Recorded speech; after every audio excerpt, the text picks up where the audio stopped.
Bonjour Christophe. Bonjour Cathy. Par rapport à la séance que tu nous as présentée, est-ce que tu peux un petit peu développer quelles sont les intentions que tu veux voir émerger chez les joueurs, notamment sur le plan défensif, à partir de ces notions de piège et ces notions d'attaquer l'attaque et de faire aux attaquants ce que la défense a envie qu'ils fassent. Ouais, il y a beaucoup de questions dans une seule. Ouais, c'est ça. Euh, Comme tu dis, l'essentiel de l'activité défensive était tourné autour des intentions, essayer de piéger l'attaquant, en le centrant sur un duel, pas forcément en gagnant le duel. Alors les gamins, les jeunes sont plus rentrés dans du combat, dans la neutralisation, plutôt que dans ce que je demandais. Hein. Je voulais vraiment qu'on agisse sur l'attaquant pour limiter son crédit d'action et lui offrir qu'une ou deux possibilités de choix. Et ensuite être présent sur ces choix-là. Ça demande que la première tâche défensive soit réalisée correctement et qu'il y ait un enchaînement des tâches et des partenaires euh, qui soit coordonné. Alors on a eu le 1, pas toujours, la première tâche, pas toujours, parce qu'encore une fois, les garçons sont, sans être dogmatiques, mais ils viennent avec leur histoire, leur vécu, ils pensent que le duel, ce n'est que le combat. Voilà, ils n'acceptent pas de se faire passer, voilà, c'est, dans une certaine mesure, bien entendu, il ne s'agit pas de laisser jouer l'attaquant, il s'agit de l'amener dans une situation de vitesse maximale où le choix soit limité dans l'espace et dans le temps. Ça, déjà, ils avaient un petit peu de mal, sauf quelques-uns que je ne connaissais malheureusement pas. Donc, j'ai essayé d'en laisser quelques-uns en défense parce que j'ai vu qu'ils avaient compris un peu plus vite que les autres. À partir du moment où la tâche numéro 1 est réalisée correctement, celle sur laquelle on a travaillé techniquement pendant une partie de la séance, hein, on a vu les aspects de neutralisation, d'intervention sur le trajectoire, d'intervention sur le porteur, de jeu d'action sur le porteur de balle. À partir du moment où le 1 est réalisé, le 2, c'est pas toujours évident parce que ils ne savent pas. Alors j'ai volontairement pas dit si on était sur une défense de zone ou de mob. Le défenseur numéro 3 avait tendance à courir après son pivot, alors que s'il était à l'opposé, on s'en moquait royalement. Ce qui m'intéressait, c'est que l'action numéro 2, donc deuxième partie de l'entonnoir, le défenseur numéro 3 soit à la fermeture, et non pas la circonstance les lier. Hein, je voulais qu'on ferme à l'opposé de la course.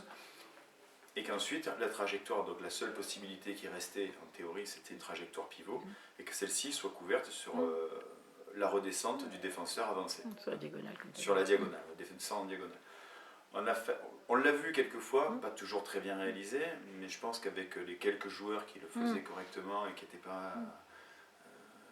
pas uniquement dans leur savoir-faire, mais qui ont vraiment cherché à se transformer, on aurait pu arriver encore sur un petit quart d'heure à avoir des comportements très justes. Là ensuite, on aurait peut-être pu, alors j'ai pas osé, je n'ai pas passé l'étape suivante, mais il y avait encore une étape suivante, notamment s'il y a une rentrée en pivot. Là, on n'a même pas pu passer à cette étape-là, puisqu'on n'a pas franchi la première. C'est un petit peu logique, le groupe était assez hétérogène, je ne le connaissais pas, et était hétérogène sur le plan du niveau et sur le plan des âges aussi, puisque ça allait, je crois qu'il n'y avait que de 4 ans d'écart sur des gamins qui étaient dans 97 et d'autres en 93, donc entre moins de 18, jeunes moins de 18, et un joueur de centre de formation de bon niveau, il y a quand même un gros écart. Donc là-dessus, sur le rapport de force, ça pouvait être un petit peu gênant. On a quand même senti effectivement ce que tu disais quand tu parlais d'enclenchement défensif. Donc, voilà, l'objectif, c'est d'arriver, on a tendance, on joue beaucoup sur les enclenchements offensifs. L'idée, c'est de leur expliquer, de leur montrer, de leur faire intégrer qu'il doit exister des enclenchements défensifs. À partir du moment où on va agir sur l'attaque, on peut couper son projet.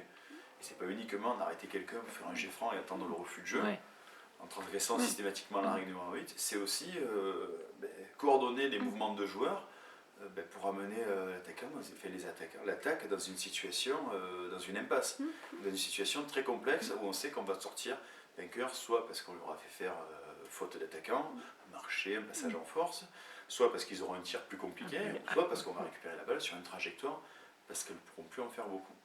Ok, donc c'est un vaste projet notamment. C'est un vaste projet qui, s'il avait été résolu en 1h15, ça aurait flatté mon ego.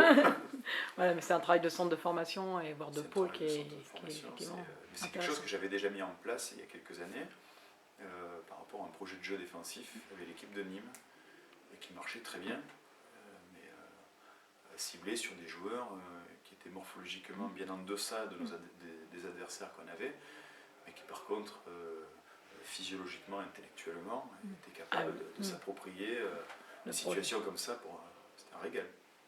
Eh bien, espérons. Merci. Merci à toi.